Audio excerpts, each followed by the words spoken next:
আপনি দেখবেন পৃথিবীতে সেই মানুষ সবচাইতে বেশি কষ্টে থাকে যে কাউকে কষ্ট দেয় না।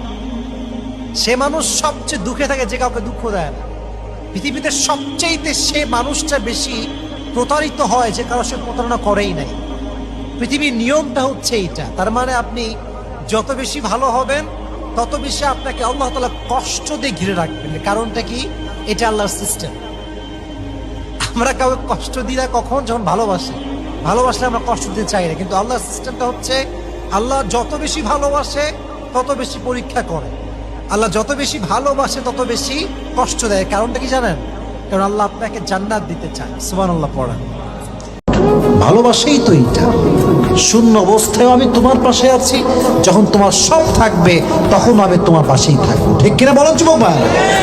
নবীজি কাঁদলেন, খাদিজাকে জড়িয়ে ধরে কান্না করলেন, বলছে স্বামী আজকে তো আমি নিঃস্ব হয়ে গিয়েছি।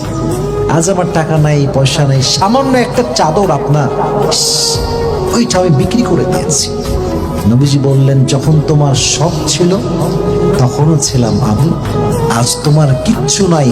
তোমার যেমন আমি আগে ছিলাম, আজও আমি তোমার তেমনই আছি। শক্ত করে হাত ধরেছে খাদিজা।